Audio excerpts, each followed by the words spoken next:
ಜೈ Hanuman. Usually ಸ್ಕೂಲ್ಗೆ ಹೋಗ್ತಾರೆ ಮಕ್ಕಳು, ಮನೆಗೆ ಬಂದಮೇಲೆ ಏನಾದರೂ ಹೆಲ್ತಿಯಾಗಿ ಸ್ನ್ಯಾಕ್ಸ್ ಮಾಡಿಕೊಡ್ಬೇಕನ್ನೋ ಇಂಟೆನ್ಷನ್ ಪ್ರತಿಯೊಬ್ಬ ತಾಯಿಗೂ ಇದ್ದೇ ಇರುತ್ತೆ.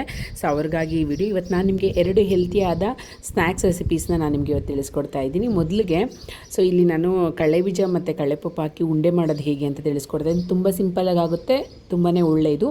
ನಾವು ಕ್ರಮೇಣ ಕಡಲೆಬೀಜ ಮಕ್ಕಳಿಗೆ ಕೊಡೋದ್ರಿಂದ ಫ್ಯೂಚರಲ್ಲಿ ಅವ್ರಿಗೆ ಶುಗರ್ ಬರೋದನ್ನು ಕಂಟ್ರೋಲ್ ಮಾಡೋವಂಥ ಒಂದು ಕೆಪಾಸಿಟಿ ಈ ನಟ್ಸ್ಗೆ ಇದೆ. ಸೊ ಅದಕ್ಕೋಸ್ಕರ ನಾನು ಇವತ್ತು ಇದನ್ನು ತೋರಿಸ್ತಾ ಇದ್ದೀನಿ. ಸೊ ಕಡಲೆಬೀಜ ಚೆನ್ನಾಗಿ ಉದ್ದಿ ಸಿಪ್ಪೆ ಸಮೇತ ಹಾಕಿ, ಸ್ವಲ್ಪ ಫ್ಲೇವರ್ಗೋಸ್ಕರ ಏಲಕ್ಕಿ ಹಾಕಿ ಮತ್ತು ಕಡಲೆಪಪ್ಪು ಹಾಕಿ ನೀಟಾಗಿ ಗ್ರೈಂಡ್ ಮಾಡ್ಕೊಳ್ಳಿ. ಸೊ ಮತ್ತು ಸ್ವಲ್ಪ ಕಡಲೆಪಪ್ಪು ಹಾಕಿ ಇದಕ್ಕೆ ನೀವು ಬೆಲ್ಲ ಹಾಕ್ಬೋದು ಅಥವಾ ಕಲ್ಸಕ್ಕರೆನೂ ಹಾಕ್ಕೊಬೋದು. ಸೊ ಬೆಲ್ಲ ಹಾಕೋದ್ರಿಂದ ಮಕ್ಕಳಿಗೆ ಐರನ್ ಕಂಟೆಂಟು ಜಾಸ್ತಿ ಸೇರುತ್ತೆ, ಅದು ಸಹ ಒಳ್ಳೆಯದು. ಬ್ಲಡ್ ಇಂಪ್ರೂವ್ಮೆಂಟ್ಗೂ ತುಂಬಾ ಹೆಲ್ಪ್ ಆಗುತ್ತೆ. ಸೊ ಇಷ್ಟು ಮಾಡ್ಕೊಂಡು ಉಂಡೆ ಮಾಡಿಕೊಂಡ್ರೆ ಸೊ ಕಡಲೆಬೀಜ ಮತ್ತು ಕಡಲೆಪಪ್ಪು ಉಂಡೆ ರೆಡಿನೇ ಆಗಿಬಿಡುತ್ತೆ. ಸೊ ಎಷ್ಟು ಸಿಂಪಲಾಗಿ ಆಗುತ್ತೆ ನೋಡಿ, ಹೆಲ್ತ್ಗೂ ತುಂಬಾ ಒಳ್ಳೆಯದು, ಜೊತೆಗೆ ಮಕ್ಕಳು ಇಷ್ಟಪಟ್ಟು ಸಹ ತಿಂತಾರೆ, ಏನೋ ಸ್ಪೆಷಲ್ ಆಗಿದೆ ಅಂತ ಹೇಳಿ. ಸೊ ನೆಕ್ಸ್ಟ್ ಇನ್ನೊಂದು ಲಡ್ಡು ರೆಸಿಪಿನ ನಾನು ನಿಮಗೆ ತಿಳಿಸ್ಕೊಡ್ತೇನೆ. ಇದು ಅವಲಕ್ಕಿ ಉಂಡೆ. ಇದನ್ನು ಸಿಂಪಲಾಗಿ ಮಾಡ್ಕೊಬೋದು, ತುಂಬ ಕಷ್ಟ ಅಂತೂ ಆಗೋದೇ ಇಲ್ಲ.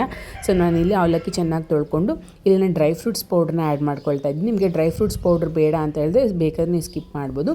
ಸ್ವಲ್ಪ ಬೆಲ್ಲ ಹಾಕಿ ಬಾಳೆಹಣ್ಣು ಹಾಕಿ ಚೆನ್ನಾಗಿ ಬಾಳೆಹಣ್ಣನ್ನೆಲ್ಲ ಕಿವುಚ್ಬಿಟ್ರೆ ಉಂಡೆಗೆ ಪರ್ಫೆಕ್ಟಾಗಿ ಬರುತ್ತೆ.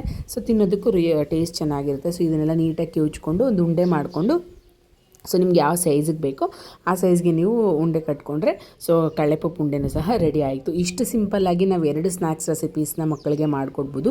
ವಾರದಲ್ಲಿ 2 ದಿನ ಈ ಥರ ಕೊಡೋದ್ರಿಂದ ಇದನ್ನು ಮಾಡಿಟ್ಟರೆ ಸೊ ಅಟ್ಲೀಸ್ಟ್ 2 ಡೇಸ್ ಆದರೂ ಬರುತ್ತೆ, ತೊಂದರೆ ಇಲ್ಲ. ಇದೇನು ಹಾಳಾಗೋದಿಲ್ಲ, 2 ದಿವಸ ಇದಿರುತ್ತೆ. ಕಡಲೆಬೀಜ ಉಂಡೆ ಮಾತ್ರ 3 ಡೇಸ್ ಅಂತೂ ಇರುತ್ತೆ. ಅವಲಕ್ಕಿ ಉಂಡೆ 2 ಡೇಸ್ ಅಂತೂ ನಾವು ಇಟ್ಕೊಬೋದು.